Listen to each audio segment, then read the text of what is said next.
So, it turns out, the absolute most dangerous threat to the British monarchy's carefully constructed reality isn't an investigative journalist, a rogue documentary filmmaker, or a bitter ex-employee. It is blood. Queen Camilla's own sister has apparently reached the absolute limit of what her conscience can carry, and Buckingham Palace is currently experiencing a level of behind-the-scenes panic that hasn't been seen in decades. Because the one human being on Earth who knows exactly how the entire royal chessboard was manipulated has just started talking. Her name is Annabel Elliot, and if you aren't familiar with that name, you absolutely need to be. She is not a disgruntled junior aide looking for a quick tabloid payout. She is Camilla's younger sister. She is the ultimate insider. She is the woman who was physically present in the room for the secret rendezvous, the media firestorms, the devastating tragedy of the 1990s, the meticulous rebranding campaigns, and the glittering coronation. She is the ultimate vault of royal secrets. And according to explosive, heavily corroborated reports currently ripping through elite London circles, that vault just cracked wide open over a private dinner party in the English countryside. She didn't stand up and give a screaming theatrical speech. It was reportedly vastly more damaging than that. It was a quiet, exhausted, wine-fueled confession from a woman who has spent 30 years holding up a heavy, suffocating facade. And the specific quotes that have leaked from that table do not just sting, they completely, methodically unravel the entire public image the palace has spent millions of pounds trying to build for the Queen Consort. Before we break down the exact, chilling details of what was actually said that night and why it has paralyzed King Charles's court, do me a quick favor. If you appreciate deep, analytical dives into the actual machinery of the monarchy, where we look at the real timelines instead of just repeating sanitized palace press releases, hit subscribe to Monarchy Axis. We decode the spin so you don't have to. Alright, let's get into the absolute mess of this betrayal. The specific remark that is currently causing absolute chaos within the communications offices of Clarence House and Buckingham Palace centers on a devastating character assessment. During this private dinner, Annabel reportedly looked at the guests and stated something to the effect of, "The public persona is a complete fabrication. The power has changed her, or perhaps it has simply revealed who she was hiding all along." Now, if you view that quote in a vacuum, you might just brush it off. Siblings have falling outs all the time. Wealthy families bicker. But you have to understand the absolute gravity of Annabel Elliot's historical role. She is not a distant relative. She has watched Camilla's entire, unprecedented trajectory from the inside out. From their quiet, aristocratic upbringing in the Shand household, all the way to standing on the balcony of Buckingham Palace, draped in royal regalia, Annabel was intimately brought into the royal fold. She was appointed as a chief interior designer for the king's private estates. She has been on the highly secured family vacations, the private retreats, and the closed-door strategy meetings. She is the ultimate alibi, and the alibi just turned state's evidence. What makes this specific leak exponentially more catastrophic than your average Sunday tabloid rumor is the unimpeachable nature of the source. If a former palace butler claims the Queen Consort is demanding, the public naturally shrugs it off. Staff members are paid to complain. If a royal biographer claims Camilla was highly calculating, the palace dismisses it as a creative interpretation meant to sell books. But when the biological sister, the woman who served as the emotional shield during the illicit affair, through the global mourning of Princess Diana, through the years of intense public vitriol, and through the eventual royal wedding, openly admits that the Queen Consort's entire persona might be a mirage, that is absolutely no longer gossip. That is eyewitness testimony, and as more details from that specific Cotswolds dinner party have steadily leaked to the press, the narrative has only grown more chilling. According to the attendees, Annabel wasn't just casually venting about her sister being a bit bossy or demanding. She was actively describing a woman who has become deeply, pathologically addicted to control. A woman so utterly obsessed with status, image, and absolute authority that even her closest, most loyal family members are beginning to feel entirely disposable. The leaked accounts suggest Annabel described a dynamic where Camilla never, ever forgets a slight. No old insult, no piece of negative gossip, and no perceived lack of deference is ever truly forgiven. Every single interaction, even outward displays of charity or kindness, is allegedly calculated for maximum institutional leverage. When a sister describes a sibling not with sudden fiery anger, but with deep, heavy exhaustion, the public receives it entirely differently. It does not sound like a petty rant. It sounds exactly like a hostage finally giving a statement. it paints the picture of a woman who has spent half her life actively propping up a fictional narrative and has simply, physically run out of the energy required to keep lying. But the story doesn't stop at modern palace politics. This is exactly where the narrative shifts from a standard royal feud into something genuinely, historically profound. Because Annabelle reportedly brought up the one topic that the palace has spent 25 years desperately trying to bury: Princess Diana. According to the leaks, Annabelle began discussing what it was actually like, behind closed doors, to watch the Princess of Wales completely psychologically unravel during the 1990s, while the people in Camilla's camp stood by in absolute calculated silence. The reported quote is devastating in its simplicity. We all saw it happening. We saw how incredibly isolated and broken she was, and we chose to remain entirely quiet. Let that sink in. That is a direct admission of complicity. And then, she allegedly went significantly further. She reportedly claimed that during those incredibly dark years, Camilla exhibited absolutely zero genuine remorse for the destruction of the marriage or the pain inflicted on a young mother. Instead, her primary emotion was reportedly just intense annoyance. Annoyance that the British public had the audacity to turn so fiercely against her, and that Diana's suffering was creating a massive public relations headache. While the entire globe was collectively weeping for a woman who was hunted by the press and isolated by the establishment, Camilla was allegedly holding strategy meetings, hyper-focused on how to repair her own social standing. There was no internal reflection, no desire to apologize, and absolutely no willingness to step back and allow the dust to settle out of respect. The specific phrase that is currently being repeated in elite circles, the line that is keeping palace courtiers awake at night, is the assertion that Diana was viewed by Camilla simply as a violent weather event, a storm that just needed to be waited out from the safety of a bunker. And the absolute second the skies cleared and the public fatigue set in, she methodically stepped right back into the power vacuum, maneuvering closer to the throne than she had ever been before. If Annabelle Elliott actually spoke those words, and a growing chorus of highly credible sources are insisting that she did, that is vastly more than a critique of her sister's personality. It is a total, historical indictment of the entire, multi-million-pound strategy that rebuilt Camilla's public standing. It completely destroys the official palace narrative. For 20 years, we have been aggressively sold the story of a patient, misunderstood woman who quietly earned the public's forgiveness through steadfast loyalty, humility, and good works. Annabelle's alleged confession completely reframes that entire narrative. It changes the story from a journey of organic redemption into a cold, clinical, highly strategic waiting game. Just hold your breath. Let the outrage burn itself out. Keep your head down, and when they are tired of being angry, step in and take the crown. That is a wildly, terrifyingly different story than the fairy tale King Charles's press office has been heavily pushing for 2 decades. All of this begs the most important question of the entire scandal. Why now? Timing is absolutely everything in the royal ecosystem, and this leak does not appear to be a random accident. For her entire adult life, Annabelle was the ultimate, silent loyalist. She never gave a rogue interview. She never wrote a memoir. She never offered the press even a microscopic hint of internal disagreement. She was the fortress. So, what exactly broke the fortress? Speculation from individuals deeply embedded in the royal situation points to a perfect storm of 3 specific triggers. First, the intoxicating nature of ultimate power.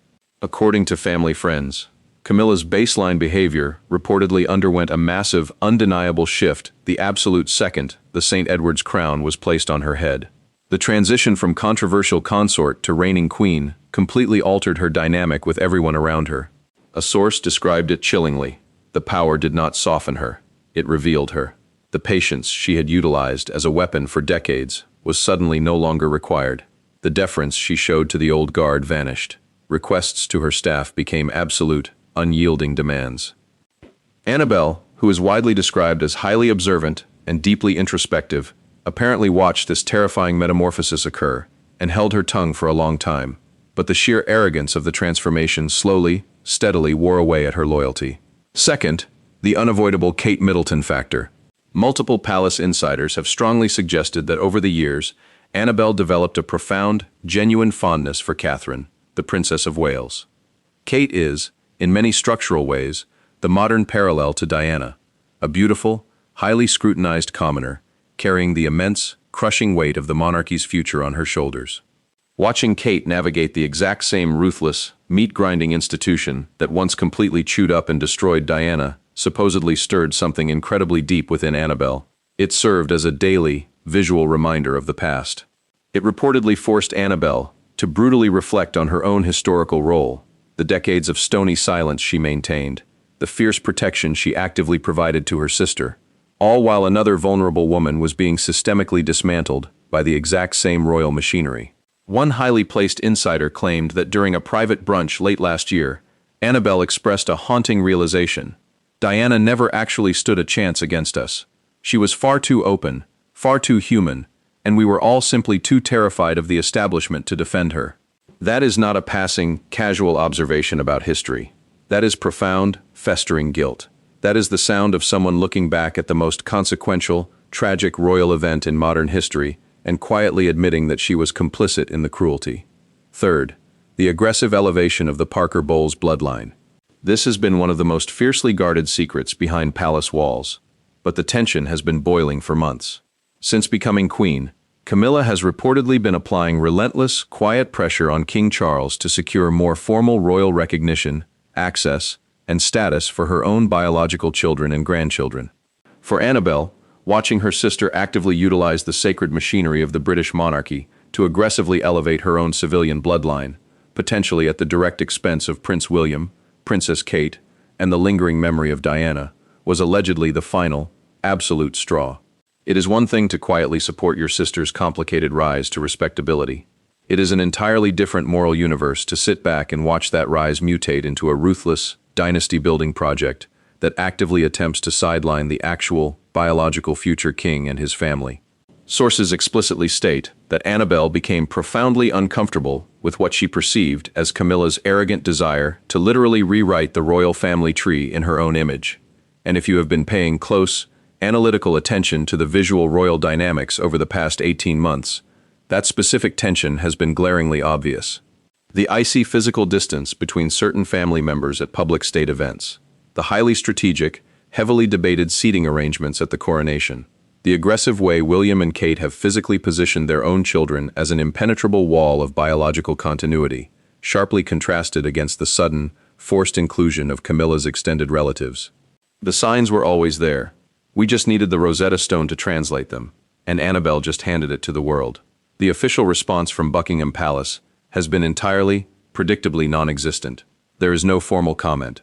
There is no press release clarifying the remarks.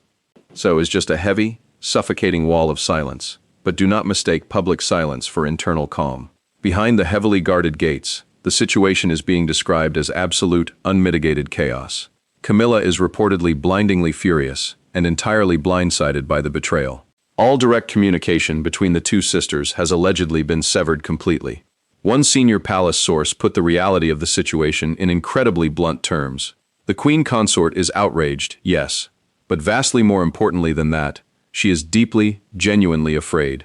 Because when the woman who holds all your secrets starts drinking wine and talking, you have absolutely no idea what she is going to say next. And that is the true, existential threat currently hovering over the king's reign. Annabelle Elliot wasn't just a casual bystander to history. She was physically present during the illicit era of the leaked telephone tapes. She was in the inner sanctum when King Charles was forced to admit his infidelity to the nation on television.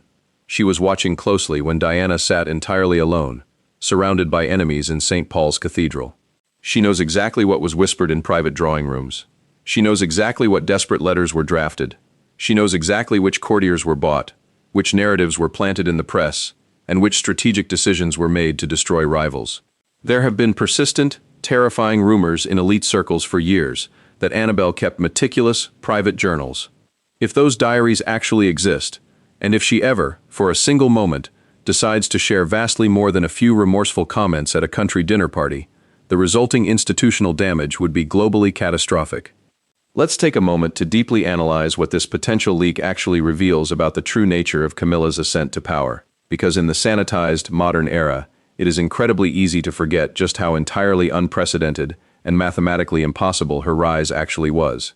This is a woman who went from being the absolute, undisputed, most hated person in the United Kingdom, someone who was physically pelted with bread rolls in a supermarket by angry citizens, to being crowned queen consort by the Archbishop of Canterbury. That kind of miraculous resurrection absolutely does not happen by accident. It does not happen through sheer luck, and it certainly does not happen simply because of the passage of time.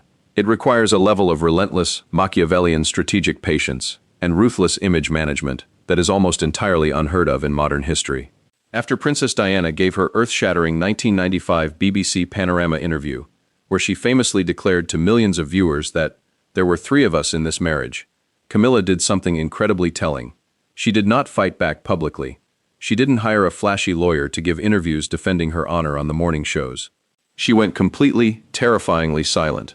She retreated behind high walls, and while the entire world foolishly assumed she was hiding away in shame and humiliation, she was apparently doing something vastly more dangerous. She was actively building impenetrable alliances deep inside the palace bureaucracy. She was slowly, methodically developing relationships with powerful media executives. She was securing the absolute loyalty of Charles's inner circle. A former royal aide once admitted, strictly off the record, that she played a masterclass in the long game.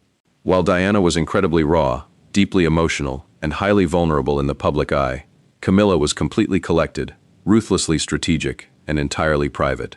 She simply let the intense heat of the criticism burn itself out. She waited, and according to exactly what her own sister is now heavily suggesting, that waiting period was absolutely not passive. It was entirely calculated. Every single charity she eventually sponsored, every single muted outfit she wore, every single deferential bow she gave, was part of a meticulous, step-by-step master plan to eventually stand next to Charles on that balcony, wearing the ultimate prize. Even the late Queen Elizabeth's famous final statement, where she announced it was her sincere wish that Camilla be known as Queen Consort upon Charles's accession, is now being heavily, cynically re-examined by historians. For years, the public assumed that statement was simply the late Queen's own organic idea, a final act of grandmotherly forgiveness. But elite insiders have long believed that Camilla and Charles lobbied relentlessly, tirelessly, and aggressively behind the scenes for that specific, written endorsement. They allegedly leveraged decades of quiet influence, utilizing the threat of Charles's unhappiness to finally extract that ultimate stamp of legitimacy from a dying monarch. And once she finally got it, once Charles became king, the ancient vows were spoken, and the heavy crown was physically placed on her head. The carefully constructed 20-year mask reportedly began to violently slip. Staff members working at Clarence House and Buckingham Palace allegedly noticed a jarring, immediate change in the atmosphere.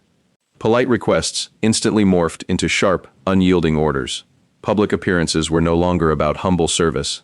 They were heavily, aggressively choreographed to project absolute dominance. The quiet, behind-the-scenes push to elevate her own civilian family members intensified into outright demands. The woman who had spent 2 decades brilliantly playing the role of the patient, deferential, misunderstood companion was suddenly holding the absolute reins of power, and she was absolutely not going to waste a single second of the opportunity. Annabelle, her shadow, apparently watched all of this unfold in real time, and until this very moment, maintained her vow of silence. The immediate, optical effect this scandal is having on Prince William and Kate Middleton has been absolutely fascinating to observe for anyone studying crisis PR. While Camilla's hard-won reputation is currently taking massive, torpedo-level hits below the waterline, the Prince and Princess of Wales have somehow emerged from the chaos looking institutionally stronger, more regal, and more beloved than ever before. And the brilliant part is, they haven't had to say a single word. They haven't leaked anything. They haven't released a statement.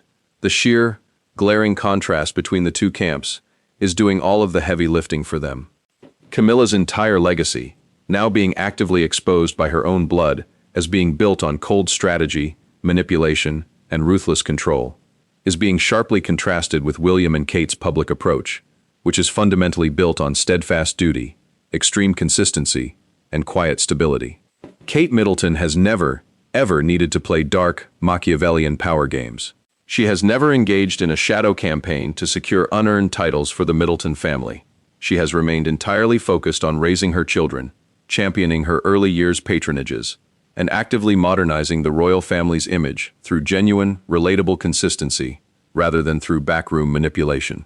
And according to deeply connected insiders, Kate was privately, profoundly affected when she was briefed on Annabelle's leaked comments regarding Diana. It wasn't because Kate felt some sense of petty, personal vindication against her stepmother-in-law. It was because she felt a deep, historical vindication for the core principles that Princess Diana actually represented.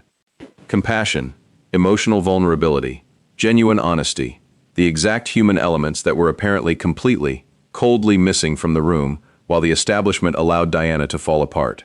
William, meanwhile, is reportedly operating in a state of hyper-protective vigilance regarding his wife and his children, especially Princess Charlotte.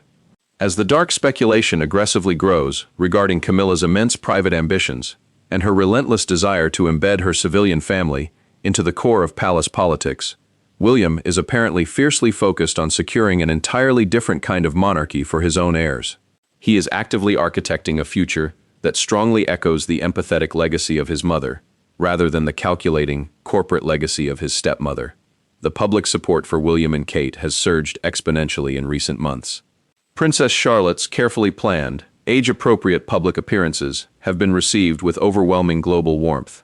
To the public, the Wales family represents bright optimism, unbreakable continuity, and moral clarity, at the exact historical moment when the rest of the king's institution looks fractured, messy, and deeply compromised by the past. And that is the ultimate, biting irony of this entire, catastrophic situation. Camilla spent decades, tirelessly, relentlessly climbing a sheer cliff face toward royal legitimacy. She sacrificed her privacy, endured global hatred, and played the longest game in history.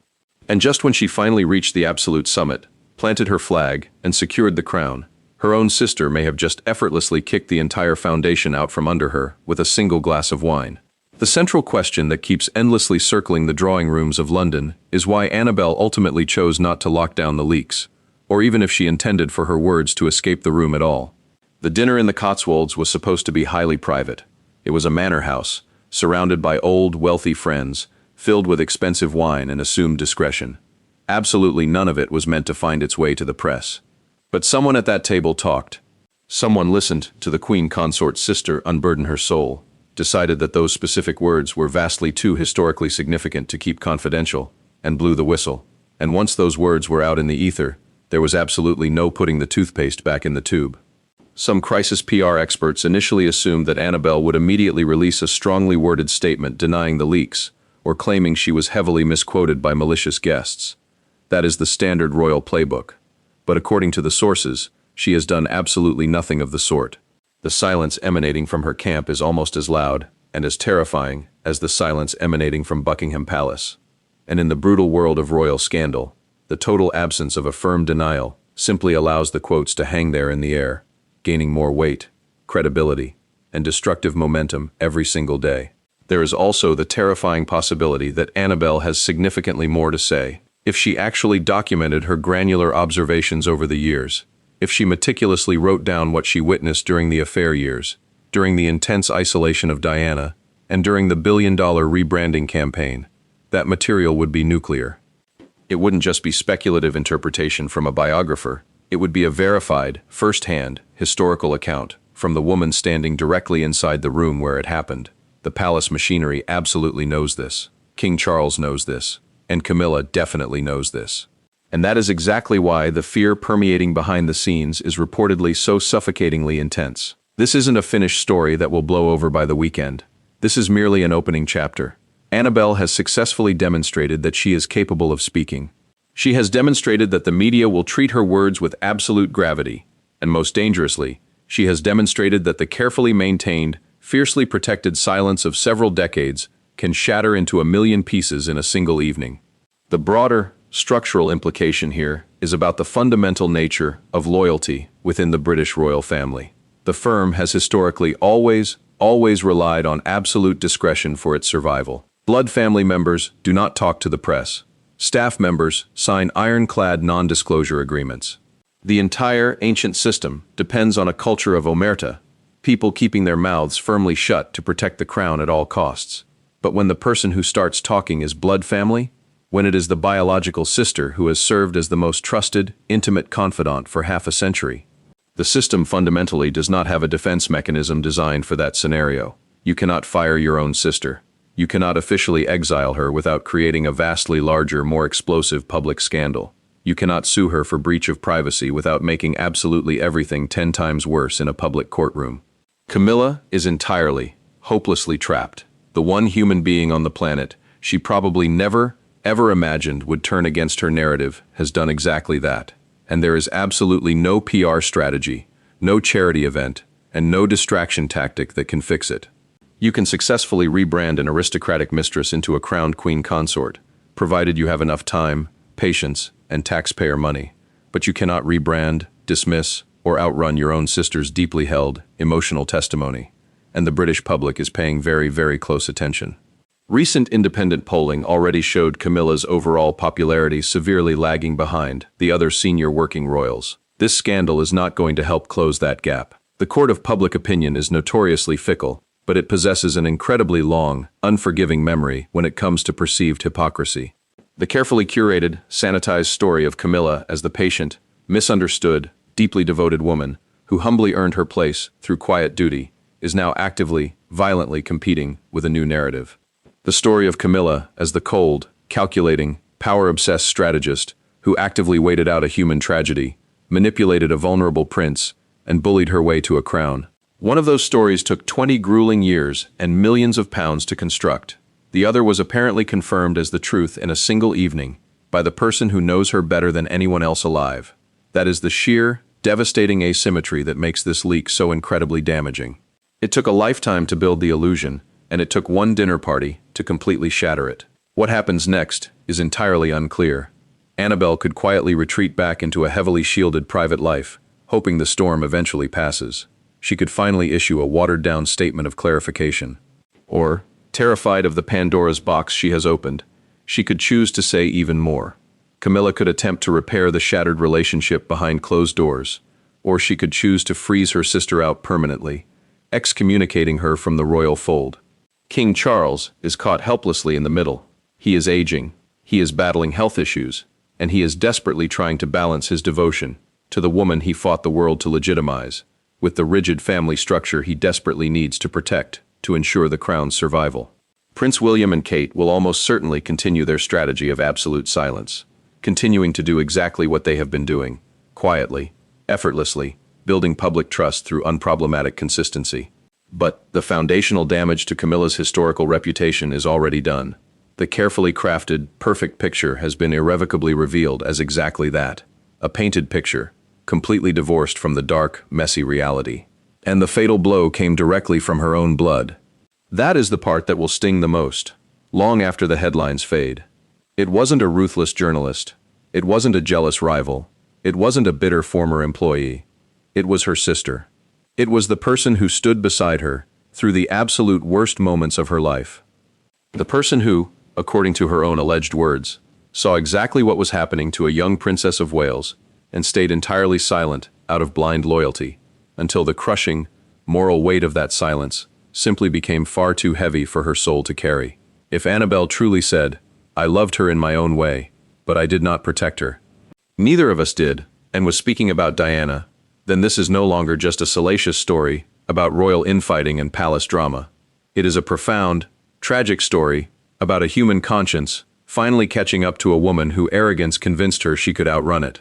The world never, ever forgot Princess Diana, and apparently, despite decades of royal conditioning, neither did the woman who watched the entire tragedy unfold from the absolute best seat in the house, the seat located right next to the woman who would one day steal the crown. Now, that 30-year silence is permanently over, the vault is wide open, and the entire British monarchy is holding its collective breath, terrified to see exactly what falls out next. The truth has an incredibly persistent way of surfacing eventually, no matter how deeply or how expensively it is buried. And this time, it surfaced not through leaked government documents, and not through hard-hitting investigative journalism, but through the absolute simplest, most fragile, and most human mechanism of all, a sister who simply could no longer carry the devastating weight of what she knew.